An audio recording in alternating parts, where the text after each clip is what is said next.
प्यारे बच्चों, आज के क्लास में हम दो समांतर धारावाही चालक तारों के मध्य चुंबकीय बल के मान की गणना करेंगे। अर्थात ये दो समांतर धारावाही चालक तार हैं जिनमें विद्युत धारा प्रवाहित हो रही है, जिसके कारण ये दोनों समांतर धारावाही चालक तार एक दूसरे के ऊपर बल आरोपित करते हैं। आरोपित बल के मान की गणना करेंगे। आज के वीडियो में हम सबसे पहले ये समझेंगे ये दोनों समांतर धारावाही चालक तार एक दूसरे के ऊपर बल क्यों आरोपित करते हैं और उस आरोपित बल का मान क्या होगा और आरोपित बल की दिशा क्या होगी। बगैर टाइम वेस्ट किए वीडियो स्टार्ट करते हैं। बेटा, ये धारावाही चालक तार नंबर 1 है जो अनंत लंबाई का है और इसमें धारा I1 मान की बह रही है नीचे से ऊपर की ओर। ये धारावाही चालक तार नंबर 2 है, ये भी अनंत लंबाई का है। इसमें I2 मान की विद्युत धारा नीचे से ऊपर की ओर प्रवाहित होगी। अर्थात दोनों समांतर धारावाही चालक तारों में जो धारा की दिशा है वो समान है। बेटा, आप लोग जानते हो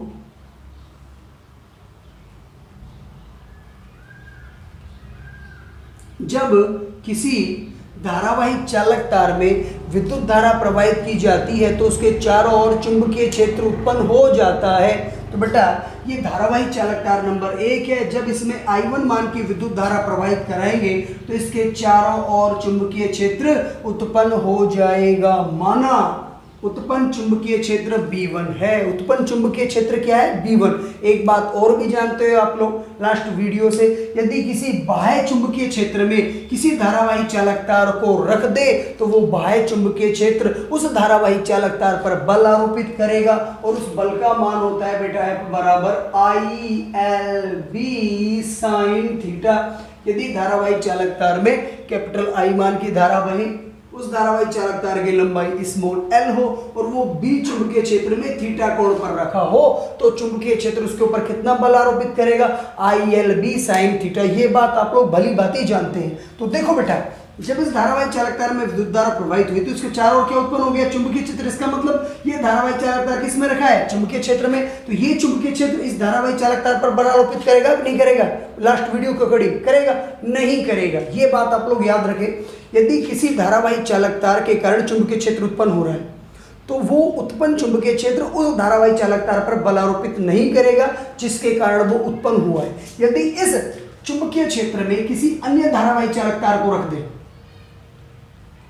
मान लो ये जो धारावाही चालक तार नंबर 2 है ये B1 चुंबकीय क्षेत्र में रखा है, तो अन्य धारावाही चालक तार को रख दिया जाए चुंबकीय क्षेत्र में तो चुंबकीय क्षेत्र इस धारावाही चालक तार पर बल आरोपित करेगा जिसका मान इस सूत्र के अकॉर्डिंग निकाल लेते हैं। तो बेटा, आप लोगों को ध्यान यहाँ यही देना है, जब धारावाही चालक तार नंबर 1 में विद्युत धारा प्रवाहित करते हैं तो इसके चारों ओर चुंबकीय क्षेत्र उत्पन्न हो जाता है। माना इसके चारों ओर कितना चुंबकीय क्षेत्र उत्पन्न होता है? B1।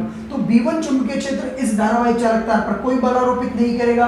ये धारावाही चालक तार नंबर 2 B1 चुंबकीय क्षेत्र में है तो B1 चुंबकीय क्षेत्र धारावाही चालक तार नंबर 2 पर बल आरोपित करेगा। उसके मान की गणना करने से पहले हमें चुंबकीय क्षेत्र का मान चाहिएगा और चुंबकीय क्षेत्र की दिशा चाहिएगी। तो सबसे पहले हम B1 चुंबकीय क्षेत्र का मान निकालते हैं। बेटा, आप लोगों ने बायो-सावर्ट नियम के अनुप्रयोग किए होंगे। उनमें एक अनुप्रयोग था अनंत लंबाई के सीधे धारावाही चालक तार के कारण उत्पन्न चुंबकीय क्षेत्र के मान की गणना करना, और हमने उत्पन्न चुंबकीय क्षेत्र के मान की गणना भी की थी। ये अनंत लंबाई का सीधा धारावाही चालक तार है जिसमें कैपिटल I मान की धारा बह रही है। इससे लंबवत दूरी स्मॉल d पर कोई बिंदु P लिया था।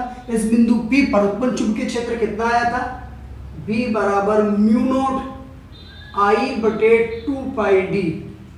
अब ध्यान दो बेटा, ये धारावाही चालक तार भी कितनी लंबाई का है? अनंत लंबाई का है। और इससे दूसरा वाला धारावाही चालक तार कितनी दूरी पर है? लंबवत स्मॉल d दूरी पर। तो जब इस धारावाही चालक तार में धारा बहेगी तो लंबवत दूरी स्मॉल d पर इस धारावाही चालक तार पर, ये इस धारावाही चालक तार के किसी बिंदु पर, मैं बिंदु की बात नहीं कहूंगा, या धारावाही चालक तार की बात कहूंगा, ठीक है। इस धारावाही चालक तार पर जो चुंबकीय क्षेत्र उत्पन्न हुआ है B1, उसका मान क्या होगा? इसी के अकॉर्डिंग निकालेंगे कि नहीं निकालेंगे? मान सेम आएगा, थोड़ा सा ही अंतर होगा। अंतर क्या होगा? यहाँ धारा I है, यहाँ धारा कितनी है? I1। तो धारा I1 आ जाएगी, बाकी का मान सेम होगा। यहाँ उत्पन्न चुंबकीय क्षेत्र B मानते हैं, यहाँ उत्पन्न चुंबकीय क्षेत्र कितना मान रखा है B1, तो B1 का मान आ जाएगा म्यू नॉट I1 बटे 2πD। ये बात आप लोग भली भांति जानते हैं, बायो सावर्ट नियम के अनुप्रयोग में मैंने आपको ये बात बता रखी है।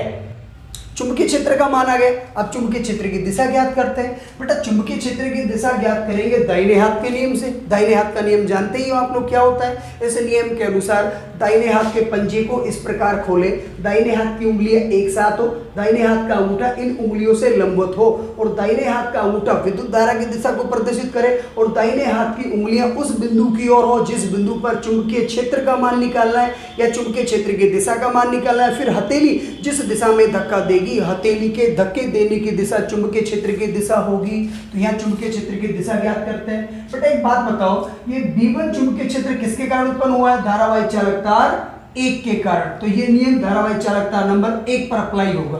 अंगूठा कहाँ होगा? धारा की दिशा में उंगलियां कहाँ होंगी? जिस बिंदु पर चुंबकीय क्षेत्र या चुंबकीय क्षेत्र की दिशा का मान निकालना है। हमें धारावाही चालक तार नंबर 2 पर निकालना है, तो उंगलियां इधर ही होगी। हथेली धक्का कहाँ दे रही है? बोर्ड के तल के लंबवत अंदर की ओर। आप लोग कागज पे वर्क करते हैं तो क्या कह सकते हैं? कागज तल के लंबवत अंदर की ओर, अर्थात चुंबकीय क्षेत्र की दिशा क्या होगी? बोर्ड के तल के लंबवत अंदर की ओर या कागज तल के लंबवत अंदर की ओर। और यदि इस प्रकार की दिशा हो तो उसे किससे प्रदर्शित करेंगे? क्रॉस से। तो चुंबकीय क्षेत्र का मान आ गया, चुंबकीय क्षेत्र की दिशा आ गई और चुंबकीय क्षेत्र की दिशा क्या होगी? बोर्ड के तल के लंबवत अंदर की ओर। आप लोग चाहे तो क्रॉस ना लगा के ब्रैकेट बना के लिख सकते हैं। चुंबकीय क्षेत्र की दिशा होगी बोर्ड या कागज तल के लंबवत अंदर की ओर। क्लियर बेटा? अब ध्यान दो, यही बात इस वाले धारावाही चालक तार पर भी होगी। इस धारावाही चालक तार में जब विद्युत धारा बहेगी तो इसके चारों ओर भी चुंबकीय क्षेत्र उत्पन्न होगा। मान लो B2 चुंबकीय क्षेत्र उत्पन्न हुआ। ये B2 चुंबकीय क्षेत्र इस धारावाही चालक तार पर कोई बल आरोपित नहीं करेगा। यदि इस चुंबकीय क्षेत्र में कोई अन्य धारावाही चालक तार रखा हो और यहां रखा हुआ है, कौन सा धारावाही चालक तार? 1, तो ये इस एक धारावाही चालक तार पर B2 चुंबकीय क्षेत्र बल आरोपित करेगा। बल का मान निकालने से पहले चुंबकीय क्षेत्र का मान निकालेंगे और चुंबकीय क्षेत्र के साथ साथ उसकी दिशा भी निकालेंगे। तो बेटा जैसे इसमें धारा बही तो इसके चारों ओर क्या उत्पन्न हुआ? चुंबकीय क्षेत्र। माना कितना चुंबकीय क्षेत्र उत्पन्न हुआ? B2। एक बात छोटी सी है वो याद रख लेना, जब धारावाही चालक तार नंबर 1 में धारा बहेगी तो इसके कारण जो चुंबकीय क्षेत्र उत्पन्न होगा B1 वो धारावाही चालक तार नंबर 2 पर बल आरोपित करेगा और जब धारावाही चालक तार नंबर 2 में विद्युत धारा प्रवाहित होगी तो इसके कारण जो चुंबकीय क्षेत्र उत्पन्न होगा B2 वो धारावाही चालक तार नंबर 1 पर बल आरोपित करेगा। ठीक है बेटा? अब इसकी दिशा ज्ञात करते हैं। इसकी दिशा भी हम दाहिने हाथ के नियम से ज्ञात करेंगे। अंगूठे को कहाँ करेंगे? विद्युत धारा की दिशा में। अब देखो बेटा, ये नियम यहाँ अप्लाई करूंगा, यहाँ अप्लाई करूंगा, यहाँ अप्लाई करूंगा, क्योंकि इस धारावाही चालक तार के कारण उत्पन्न हुआ है B2 चुंबकीय क्षेत्र। अंगूठा हो गया धारा की दिशा में, उंगलियां कहाँ होगी? उस बिंदु की ओर जिस बिंदु पर हमें चुंबकीय क्षेत्र का मान निकालना है। यहाँ बिंदु नहीं, हम धारावाही चालक तार की बात कर रहे हैं, तो इस धारावाही चालक तार की ओर करेंगे, अर्थात इसको इस प्रकार से अप्लाई करेंगे।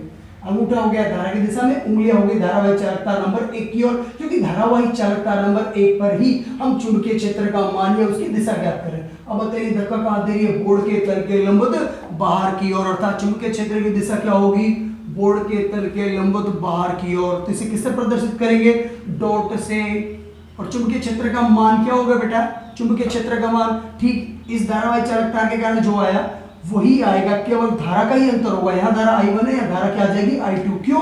क्योंकि ये भी अनंत लंबाई का, ये भी अनंत लंबाई का, ये इससे स्मॉल d दूरी पर, ये इससे स्मॉल d दूरी पर। तो उत्पन्न चुंबकीय क्षेत्र जो B2 हुआ उसका मान क्या हो जाएगा? सेम मान आएगा, सिर्फ धारा का अंतर होगा। और उत्पन्न चुंबकीय क्षेत्र की दिशा क्या होगी? डॉट के रूप में। डॉट नहीं लिखना चाहो तो लिख सकते हो, बोर्ड के तल के लंबवत बाहर की ओर। चुंबकीय क्षेत्र के मान आ गए, अब आरोपित बल के मान आ जाएंगे। एक बार फिर बता रहा हूं बेटा, छोटा सा है, आराम से देखें, आराम से सुने, समझ में 100% आ जाएगा। धारावाही चालक तार नंबर 1 में जब विद्युत धारा प्रवाहित हुई तो इसके चारों ओर कितना चुंबकीय क्षेत्र उत्पन्न हुआ? B1। ये B1 चुंबकीय क्षेत्र धारावाही चालक तार नंबर 2 पर बल आरोपित करेगा। इस बल का मान निकालना है। देखो, धारावाही चालक तार नंबर 2 पर बल का मान निकालना है तो F2 लिखेंगे। क्यों? जिस धारावाही चालक तार पर बल का मान निकालना हो उसे पहले लिखता है। 2 पर निकालना है, पहले लिख दिया। किसके कारण निकालना है? 1 के कारण, तो फिर 1 आएगा। और धारावाही चालक तार पर लगने वाला बल चुंबकीय क्षेत्र के कारण मैं यही रख देता हूं, क्योंकि इसी सूत्र से निकालते हैं। एक बार सूत्र को रख देता हूं, फिर इसके अकॉर्डिंग इसको सेट कर लेंगे। अब इसके अकॉर्डिंग सेट कर लेते हैं। देखो बेटा, इस धारावाही चालक तार पर B1 चुंबकीय क्षेत्र के कारण बल लग रहा है, तो इस धारावाही चालक तार की बात करेंगे। इस धारावाही चालक तार में विद्युत धारा कितनी बह रही है? I2, तो I की जगह I2 आ जाएगा। ये धारावाही चालक तार अनंत लंबाई का है, इसलिए हम इसकी सीमित लंबाई ले लेते हैं स्मॉल l।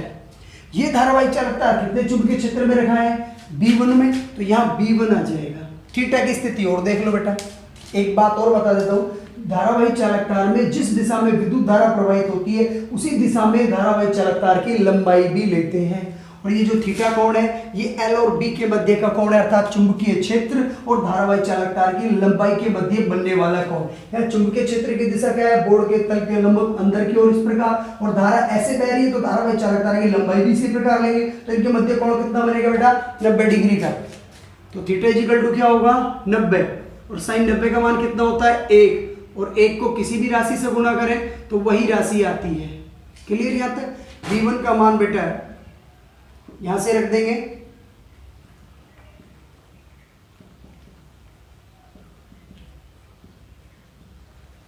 और थोड़ा अच्छे से लिख देता हूं मैं।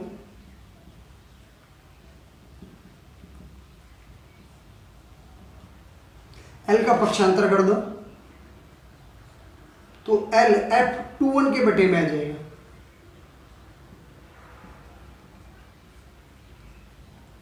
L बटे में आए, इसका मतलब ये एकांक लंबाई पर लगने वाला बल है, और ये उस धारावाही चालक तार पर लगने वाला बल है। ये कौन से धारावाही चालक तार पर लगने वाला बल है? ये धारावाही चालक तार नंबर 2 पर लगने वाला बल है। धारावाही चालक तार पहले के कारण जो चुंबकीय क्षेत्र उत्पन्न हुआ B1, उसके कारण लगा। ठीक है, इसका मान कितना आया? μ0 I1 I2 L बटे 2 पाई डी, और एकांक लंबाई पर मान कितना आएगा? μ0 I1 I2 बटे 2 पाई डी। इसको समीकरण 1 दे देते हैं। ठीक है बेटा। अब धारावाही चालक तार नंबर 2 के कारण जो चुंबकीय क्षेत्र उत्पन्न हुआ है B2, ये B2 चुंबकीय क्षेत्र धारावाही चालक तार 1 पर भी बल आरोपित करेगा। इस बल का मान निकालते हैं बेटा। ठीक इसी प्रकार देखो, बल का मान किस पे निकाल रहा है? धारावाही चालक तार नंबर 1 पर। तो एक पहले लिखेंगे, किसके कारण निकाल रहे हैं? 2 के कारण, तो फिर 2 लिखेंगे, और मैं कुछ देर के लिए मान यही रख लेता हूं, फिर इसके अकॉर्डिंग सेट कर लेंगे। देखो बेटा, यहां बल का मान कौन से धारावाही चालक तार पर निकाल रहे हैं? धारावाही चालक तार नंबर 1 पर। तो इस धारावाही चालक तार में धारा कितनी बह रही है? I1। ये भी कितनी लंबाई का है? अनंत लंबाई का। इसकी भी निश्चित लंबाई ले लेते हैं स्मॉल l। ये धारावाही चालक तार कितने चुंबकीय क्षेत्र में रखा है? B2 में। थीटा की स्थिति और देख लो, यहाँ चुंबकीय क्षेत्र की दिशा है बोर्ड के तल के लंबवत बाहर की ओर, अर्थात डॉट के रूप में, और धारा जा रही है इस प्रकार। चुंबकीय क्षेत्र इस प्रकार, धारा जिस दिशा में होगी धारावाही चालक तार की लंबाई भी उसी दिशा में होगी। तो यहाँ कोण कितने का बनेगा? यहाँ भी कोण 90 डिग्री का बनेगा। तो थीटा की जगह रखें 90, साइन 90 का मान 1, 1 से किसी भी राशि को गुणा किया तो वही राशि। B2 का मान बेटा यहां से रख देते हैं,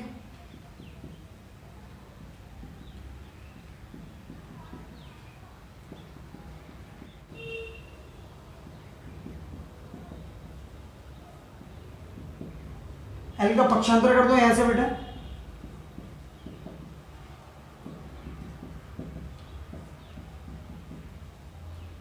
ये आरोपित बल आ गया एकांक लंबाई पर, और ये आरोपित बल आ गया B2 चुंबकीय क्षेत्र के कारण धारावाही चालक तार 1 पर, और इसका मान क्या है? μ0 I1 I2 L बटे 2 पाई डी, और एकांक लंबाई पर बल का मान कितना आया? μ0 I1 I2 बटे 2 पाई डी। इसे समीकरण 2 दे दो। समीकरण 1 और 2 देखो बेटा, समीकरण 1 और 2 देखो बेटा, ये मान देखो समान है तो ये वाले मान भी समान होंगे।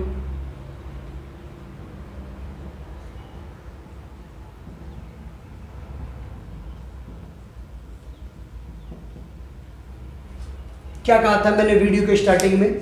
ये दोनों धारावाही चालक तार एक दूसरे पर बल आरोपित करते हैं। तो सबसे पहले ये समझेंगे ये बल आरोपित क्यों करते हैं। शायद आप लोगों को समझ में आ गया होगा, नहीं आया तो ध्यान दें। ये धारावाही चालक तार नंबर 1 है, ये धारावाही चालक तार नंबर 2 है। जब इसमें धारा बहेगी तो B1 चुंबकीय क्षेत्र उत्पन्न होगा। इसके B1 चुंबकीय क्षेत्र में धारावाही चालक तार नंबर 2 रखा है, तो इसका B1 चुंबकीय क्षेत्र इस धारावाही चालक तार पर बल आरोपित करेगा। और जब इस धारावाही चालक तार में विद्युत धारा बहेगी तो इसके कारण B2 चुंबकीय क्षेत्र उत्पन्न होगा, और इसके B2 चुंबकीय क्षेत्र में धारावाही चालक तार नंबर 1 रखा है, तो B2 चुंबकीय क्षेत्र इस धारावाही चालक तार पर बल आरोपित करेगा। अर्थात दोनों धारावाही चालक तारों के चुंबकीय क्षेत्र में दोनों धारावाही चालक तार रखे हैं, तो इन दोनों धारावाही चालक तार के चुंबकीय क्षेत्र इन दोनों धारावाही चालक तारों पर बल आरोपित करेंगे। फिर था बल का मान। ये बल का मान आ गया, बल परिमाण में समान होता है। पहले वाला धारावाही चालक तार दूसरे पर जो लगाएगा, दूसरा वाला जो पहले पर लगाएगा, इनका बल परिमाण में समान होता है। तीसरी बात करते हैं दिशा की। तो बेटा यहाँ बल की दिशा ज्ञात करने के दो नियम है। एक है बेटा फ्लेमिंग के बाएं हाथ का नियम और एक है दाहिने हाथ की हथेली का नियम। मैं यहाँ दाहिने हाथ की हथेली के नियम को अप्लाई कर रहा हूँ, आप लोग चाहे तो फ्लेमिंग के बाएं हाथ के नियम का भी उपयोग कर सकते हैं। चुंबकीय बल की दिशा समान आएगी। बेटा मैं यहाँ पे दाहिने हाथ की हथेली के नियम को अप्लाई कर रहा हूँ। ये नियम किस प्रकार अप्लाई होगा? दाहिने हाथ की हथेली को इस प्रकार खोले, उंगलियां एक साथ हो, अंगूठा इनसे लंबवत हो और दाहिने हाथ की उंगलियां चुंबकीय क्षेत्र की दिशा को प्रदर्शित करें। दाहिने हाथ का अंगूठा विद्युत धारा की दिशा को प्रदर्शित करें। फिर हथेली जिस दिशा में धक्का देगी, हथेली के धक्के देने की दिशा चुंबकीय बल की दिशा होगी। पहले हम बेटा यहाँ ये नियम अप्लाई करते हैं। तो देखो बेटा उंगलियां कहाँ होगी? चुंबकीय क्षेत्र की दिशा में। यहाँ चुंबकीय क्षेत्र क्या है? क्रॉस के रूप में, इसका मतलब बोर्ड के तल के लंबवत अंदर की ओर। अंगूठा कहाँ होगा? विद्युत धारा की दिशा में। तो नियम अप्लाई हो गया। अब हथेली धक्का इधर दे रही है, इसका मतलब चुंबकीय बल की दिशा इधर होगी। और कौन सी चुंबकीय बल की दिशा? F21 की, क्योंकि 2 पर किसके कारण लग रहा है? ये 1 के कारण, तो इसकी दिशा ये आ गई। अब बेटा यहाँ चुंबकीय बल की दिशा ज्ञात करते हैं। तो यहाँ भी दाहिने हाथ की हथेली के नियम से ज्ञात करेंगे। दाहिने हाथ की उंगलियां कहाँ होंगी? चुंबकीय क्षेत्र की दिशा में। यहाँ चुंबकीय क्षेत्र क्या है? डॉट के रूप में, अर्थात इसकी दिशा है बोर्ड के तल के लंबवत बाहर की ओर। तो ये नियम इस प्रकार अप्लाई होगा। उंगलियां होगी बोर्ड के तल के लंबवत बाहर की ओर और अंगूठा कहाँ हो गया? विद्युत धारा की दिशा में। बताइए धक्का कहाँ दे रही है? इधर धक्का दे रही है, अर्थात अब इस पर जो बल लगा है उसकी दिशा ये होगी। ये F12 बल की दिशा आ गई। तो देखो बेटा इन दोनों धारावाही चालक तारों पर जो बल लगा वो परिमाण में समान है, लेकिन दिशा में क्या है? विपरीत। ये बल इधर लग रहा है, ये बल इधर लग रहा है, अर्थात इनके मध्य आकर्षण बल लगेगा। कैसा बल लगेगा? आकर्षण। लगने वाला बल परिमाण में समान है और दिशा में क्या है? विपरीत, अर्थात आकर्षण का बल लगेगा। बेटा अब आप लोग ध्यान दें, जब आकर्षण का बल लगेगा तो ये अंदर से जाएगा, ये अंदर से जाएगा। ये पहले सीधे थे, बाद में इनकी स्थिति इस प्रकार से हो जाएगी, क्योंकि आकर्षण का बल लग रहा है तो ये इस प्रकार से झुक जाएंगे। बोलो झुकेंगे कि नहीं झुकेंगे? क्लियर हो गए? जब दो समांतर धारावाही चालक तारों में समान दिशा में विद्युत धारा प्रवाहित हो तो उनके मध्य लगने वाला बल परिमाण में समान होता है और आकर्षण का बल लगता है। ठीक है बेटा, क्योंकि लगने वाला बल परिमाण में समान है और दिशा में क्या है? एक दूसरे के विपरीत। तो ये न्यूटन की गति के तृतीय नियम की भी पालना करते हैं। ये वाला बहुत अच्छे से क्लियर हो गया।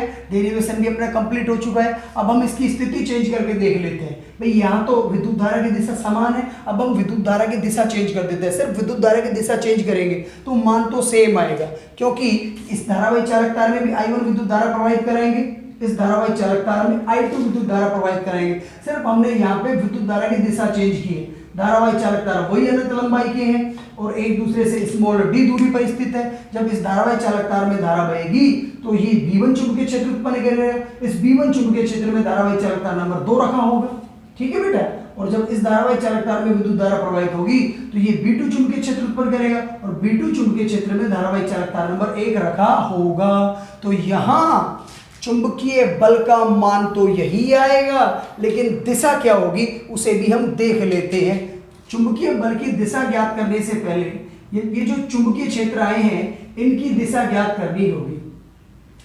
सबसे पहले B1 चुंबकीय क्षेत्र की दिशा देखते हैं। भाई B1 चुंबकीय क्षेत्र इस धारावाही चालक तार के कारण आया है और B1 चुंबकीय क्षेत्र इस धारावाही चालक तार पर बल आरोपित करेगा। तो इसकी दिशा देखने के लिए इस धारावाही चालक तार पर ही हम नियम अप्लाई करेंगे और यहाँ दाहिने हाथ का नियम अप्लाई करेंगे।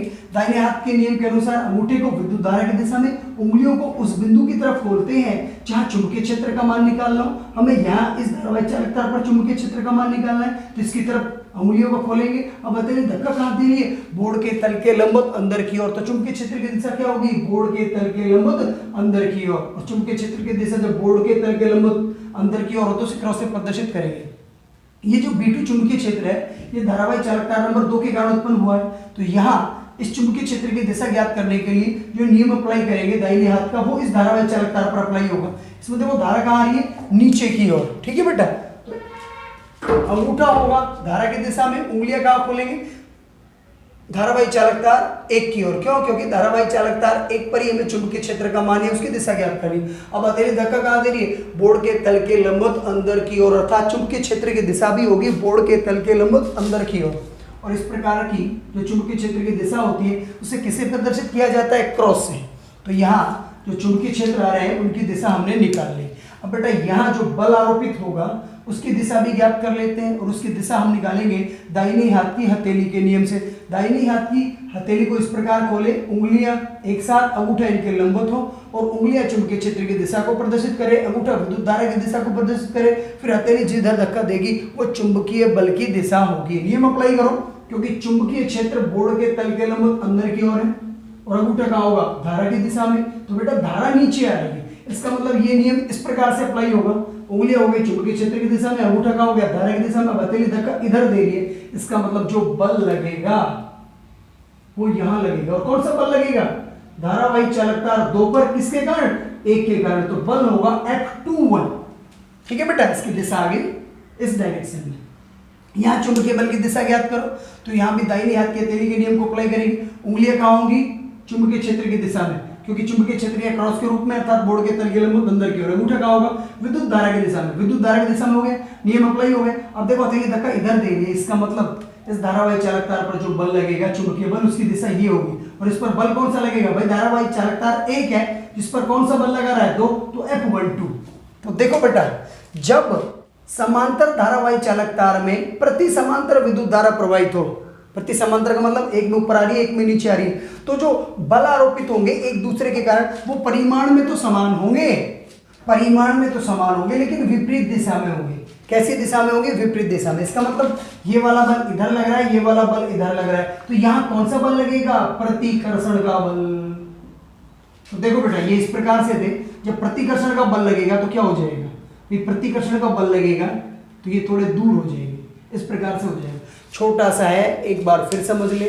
जब 2 समांतर धारावाही चालक तारों में विद्युत धारा समान दिशा में प्रवाहित हो तो उनके मध्य जो बल लगेगा एक दूसरे के कारण वो परिमाण में तो समान होगा और आकर्षण प्रकृति का होगा। और जब धारावाही चालक तारों में प्रति समांतर विद्युत धारा प्रवाहित हो तो उनके मध्य जो बल लगेगा वो परिमाण में तो समान होगा, लेकिन प्रतिकर्षण प्रकृति का होगा। कैसी प्रकृति का होगा, प्रतिकर्षण प्रकृति का। टॉपिक पूर्णतः क्लियर हो गया है बेटा, वीडियो पूरा देखें, टॉपिक समझ में आ जाएगा। यदि कहीं कोई प्रॉब्लम रहती है तो आप लोग कमेंट करके बताएं। धन्यवाद।